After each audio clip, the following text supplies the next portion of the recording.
My parents never really wanted kids. I was an only child and pretty much an accidental pregnancy from what relatives have told me.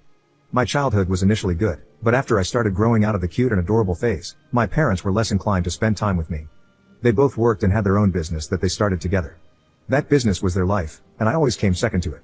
Any other close family members lived states away, and I barely knew anything about them until I was an adult. So, I had no other family around my entire childhood. I was practically raised by TV and my school teachers. My own birthdays, by the time I became a teenager, were often spent without my parents as they just give me some money and tell me to go out and buy whatever I wanted. It was more or less the same with Christmas and sometimes even back to school shopping. After I turned 10, my parents no longer wanted to buy a tree at all. I had to convince my parents to buy a fake one that I could build up and then take apart later every year. When I turned 16, I asked my parents if I could work part-time for them at their business. They rejected me immediately and told me they didn't have any open spots. They may as well have just come right out and said they didn't want me there. After I turned 18, my parents told me that since I was an adult, they expected me to move out as soon as I was able. I was working part-time because I was still in high school and I didn't have anywhere near enough saved for college. Not long after high school ended, my parents told me to pack up and move out. They got an official eviction notice that gave me 30 days and everything. They didn't even help me move. I had to get help from a friend's dad who owns a truck. I ended up renting a cramped apartment and working retail. I had no real life experience and no time for college. After just a few months, I got fired because my manager legitimately had it out for me and wrote me up for the stupidest things. I ended up going broke pretty fast because I was terrible at managing my own money and couldn't find steady employment. So I lost my apartment. I went back to my parents begging for help, but they refused to take me in. Not even for a little while to get back on my feet. I ended up homeless and living out of a tent in someone's backyard during the winter. My friends had all moved on to college, some in other states, and I was just a broke kid taking whatever work I could to stay alive. My salvation came when one of the neighbors of my parents found out I was living out of a tent and offered to take me in for a little while so I wouldn't freeze. She helped me badger my parents into telling me how to get in touch with the other members of my estranged family. My parents did not want to tell us at all. My guess is it was out of fear of being judged for throwing their son out the way they did. Eventually, they coughed up the info and gave me a list of contact details. Then they told me not to bother them ever again. Thankfully, I was able to call my grandparents from my father's side of the family. They were very surprised and happy to hear from me because they hadn't seen me since I was an infant. After learning about my situation, my grandparents flew me over to live with them as soon as they could.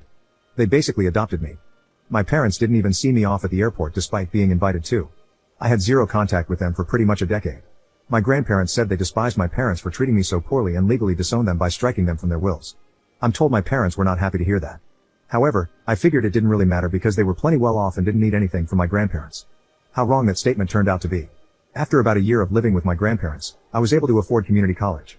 I got an associate's degree, got a decent job, and eventually, my grandparents offered to sell me their house so they could retire to Arizona. My grandma wanted to live in a warmer climate as the cold winter was getting harder and harder on her health every year. I was sad to see them go, but I happily bought the house. They sold it to me for 1/3 of its value and I'll have it paid off in a few more years. My position at the time forced me to go away on the road periodically. As a result, I can end up away from home for weeks at a time. One day, in late 2020, I came home after being away for over 2 weeks. Upon arrival, I found a large white van I did not recognize in my driveway. I was getting ready to call the police when I noticed the van had the logo for my parents' business on the side of it. All I felt was dread. My parents had broken in somehow and were living out of my home. On top of that, they had the nerve to greet me like we were buddy-buddy the moment I walked in. I told them to get the hell out, but they refused because it was Grandma and Grandpa's house. I said it wasn't their house anymore since they'd sold it to me when they retired. I told them they'd have known that if they were in any way involved in my life. But they threw me to the wolves 10 years prior with no life experience. We argued, and they refused to leave. My father told me it was his parents' house first and that meant he and my mother had the right to live there if they wanted. I walked right into my bedroom, locked the door, and called the police. When the cops showed up, they were of no help. My parents claimed to them that they had already been there long enough to have residency, which was a complete lie. Unfortunately, I had no cameras to prove they weren't there a month. My neighbors had no cameras either. As a result, it was my word against my parents over how long they'd really been there, and they were claiming squatters' rights. They told the police they had a verbal rental agreement with me, and that I was trying to illegally evict them for no reason. My mother even put on the waterworks when saying that. The police told me it was a family dispute, and to file eviction with the courts to get them out. Since this was in 2020, getting to court for anything took longer because of the pandemic. Meanwhile, my parents were squatting in my house rent-free and rubbing it in my face. From the information I got out of them, their business went bankrupt and they sold off almost everything they had to pay their debts. All they had left was the van and a few personal belongings, so they expected to live in my house rent-free for the foreseeable future. They were working too. Both of them soon got new jobs. My father as a delivery driver, my mother as a sales associate. They were making money, and the only things they contributed to were electricity and water utilities. They basically just handed me a $100 bill every month and said I should be grateful they were paying me anything. Anytime I tried to discuss proper rent with them, they just said I owed it to them to live rent-free because I took 18 years of their lives. They then told me to be thankful that they weren't demanding the money back for that time. When I argued back, they threatened to stop helping with the utilities altogether. I was so at my wit's end that I ended up calling my grandparents to explain the situation to them. They were very unhappy and spoke with my parents, but they still said they had the right to stay in my home. They refused to budge. My grandpa told me he was sorry it had come to this and that if they hadn't sold me the house, my parents wouldn't have invaded. I told him not to worry. I'd already filed for a legal eviction and would get it soon enough. I told him my parents already knew that they were on borrowed time. I made sure to say that in earshot of them too. They responded with the silent treatment. My father was away most of the time driving a delivery vehicle 6 days a week, which was a job really not to his liking. My mother basically tried to take over my house in her spare time. She demanded I let her rearrange my living room. At one point, she even tried to force me to give her and my father the master bedroom. She argued that they were my parents, and they deserved better. I vetoed both of those things and said they don't deserve better, and to stop trying to act like I owe them anything. I didn't ask to be born, and it's a normal obligation for parents to raise their own children. I told her I knew they were trying to assert dominance to try and keep me from kicking them out. I let her know her time was coming soon enough. Finally, after 4 months and now into early 2021, I managed to take my parents to court over their squatting. We only needed to go to court because they fought the eviction and tried to gaslight me into rescinding it. They tried to use the fact that it was formerly my grandparents' house and attempted to use the $100 monthly payments as some sort of leverage. However, there was no real rental agreement, and they were smart enough not to forge one as that would have been fraud.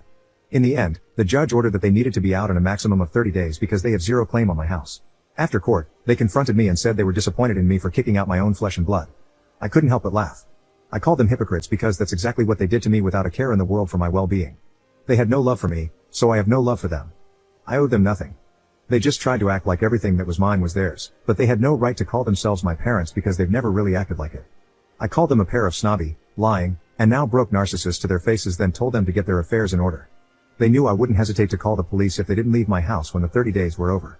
My father looked enraged, but my mother stopped him from saying or doing anything by grabbing his shoulder and shaking her head.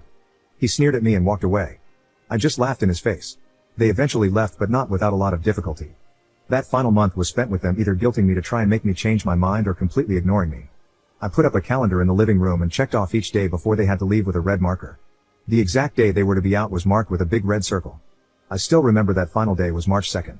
My parents waited until the exact day they had to leave my home for good before they finally left. What's even funnier is that they had been so convinced they could make me let them stay that they didn't bother to look for an apartment until after the court eviction went through. My mother spent weeks scrambling to find an apartment. They had to get a tiny and cramped studio apartment in the next city over because it was the only thing they could find on such short notice. It was a lot like what I had to do when I was 18. Quite ironic. I drove my mother over to see it once, and the apartment was terrible. The walls were baby barf green, and the carpet looked like it was 20 years old. The only window just had a view of a brick wall outside, and there was no dishwasher. The stove was the smallest one I'd ever seen, the toilet looked like it needed to be replaced, and the walls also did little to stop noise from neighbors. There were already 2 people loudly fighting in the adjacent apartment while we were there. My mother went out of her way to give me sad eyes the whole time. She tried dropping hints that I should be feeling guilty for reducing them to live in such a place. I just acted oblivious to it all until she finally stopped. They signed the lease right away and moved what little stuff they had into the apartment over the weekend. They also ended up demanding the queen-size bed, dresser, and flat-screen TV from my guest room. I told them to just take the damn things because I no longer wanted them in the house after they spent 5 months sleeping in that room. They looked at me like I was treating them as though they were diseased and demanded nothing more. The moment they had to leave for good, I started changing the locks on all exterior doors. All their stuff was at the apartment, and they'd spent their last night in my guest room.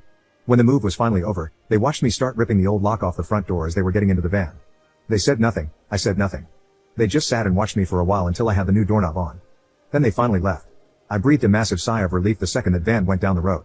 I figured karma had finally come for them, and they could live under a rock for all I cared. But nope, my grandparents heard from them recently. They'd called them to brag about having a new business similar to their old one in the same state I'm living in now. Unfortunately, they are basically on track to being right back to where they used to be in life prior to the pandemic. I've already Googled their new business, and it seems like it's doing well. They have many positive reviews and everything. I'm pretty freaking resentful, truth be told. They put me through being homeless, squatted pretty much for free at my house for months, then went right back to being the snobby wine drinking business people they used to be. If karma is real, it's taking too damn long.